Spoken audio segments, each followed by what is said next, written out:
ఈ మధ్యన మళ్ళీ చంద్రబాబు నాయుడు గారి మాటలు వింటుంటే కొన్ని సందర్భాల్లో నవ్వు వస్తుంది, కొన్ని సందర్భాల్లో ఆశ్చర్యం వేస్తుంది.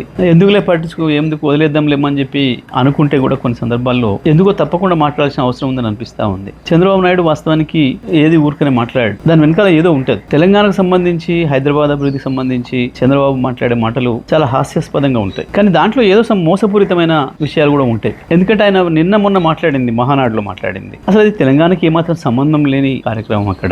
కానీ అక్కడ మళ్ళీ నిన్న మాట్లాడుతూ ఇవాళ భారతదేశంలో తెలంగాణ తలసరి ఆదాయం నెంబర్ 1 ఉంది, కానీ దానికి కారణం నేనే అని మాట్లాడడం, పదే పదే హైదరాబాద్ నేనే అభివృద్ధి చేసిన. సరే, ఇవి చెత్త మాటలు లేని కొట్టేద్దామని అనిపిస్తుంది. కానీ ఒక అబద్ధాన్ని 100 సార్లు చెప్తే నిజమని నమ్ముతారు అని ఏదైతే మనం గోబెల్స్ సిద్ధాంతం గురించి మాట్లాడుకుంటున్నామో, గోబెల్స్ కూడా సిగ్గుపడే పద్ధతిలో ఉంటాయి చంద్రబాబు నాయుడు గారి మాటలు. వాస్తవానికి చంద్రబాబు నాయుడు గారు సమైక్య ఆంధ్రప్రదేశ్లో పరిపాలన చేశారు. వారు మొత్తం కలిపి చేసింది 9 సంవత్సరాలు. 2004తోనే చంద్రబాబు నాయుడు గారి చరిత్ర ముగిసిపోయింది. సరే, వారంటే సీనియర్ నాయకుడిగా గౌరవం ఉంటుంది, అది వేరే విషయం. కానీ మాట్లాడే మాటలు విన్నప్పుడు మాత్రం చిరెత్తుకొస్తుంది. తెలంగాణ వాదులు వాళ్ళదైన పద్ధతుల్లో వాళ్ళు స్పందిస్తున్నారు సోషల్ మీడియాలో. మిత్రులు, నిజమే, కొన్నిసార్లు వాళ్ళు పెడుతున్న పదాలు, వాళ్ళు వాడుతున్న పదాలు చూస్తే కూడా కొంచెం బాధ అనిపిస్తుంది. అంత హార్ష్గా ఎందుకు మాట్లాడుతున్నారు మా వాళ్ళు అని. కానీ మీలాంటి వాళ్ళకు అదే సరైందేమో అనే భావన వచ్చేటట్లు ఉంది మీ ప్రవర్తన.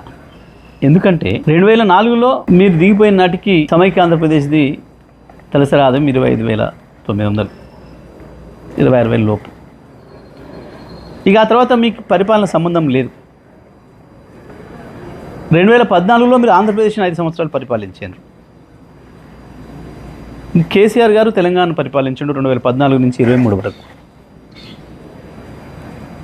మొత్తం భారతదేశంలో ఏ రాష్ట్రంలో రానటువంటి యొక్క అభివృద్ధి ఒక్క తెలంగాణ రాష్ట్రంలోనే వచ్చింది. ఈ రంగం ఆ రంగం అని కాదు, ప్రతి రంగంలో అభివృద్ధిలో ఆకాశంలోకి దూసుకుపోయింది తెలంగాణ.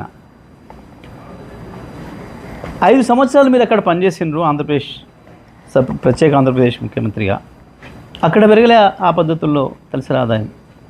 ఒక తెలంగాణనే సమైక్య ఆంధ్రప్రదేశ్ నుంచి విడిపడ్డ నాడు కేవలం 1,12,000 తలసరి ఆదాయం ఉంటే ఇవాళ 3,60,000 వచ్చింది, 3,70,000 వచ్చింది దాదాపు. ఇవాళకి కూడా నీ ఆంధ్రప్రదేశ్ తలసరి ఆదాయం 2.5 లక్షలే. చంద్రబాబు నాయుడు గారు దీనికి సమాధానం చెప్పాలి. మీరు నిజంగా మీ పరిపాలన అంత గొప్పదే అయితే ఎందుకు మీరు ప్రత్యేకంగా పరిపాలించిన ఆంధ్రప్రదేశ్లో తలసరి ఆదాయాన్ని అభివృద్ధి చేయలేకపోయారు?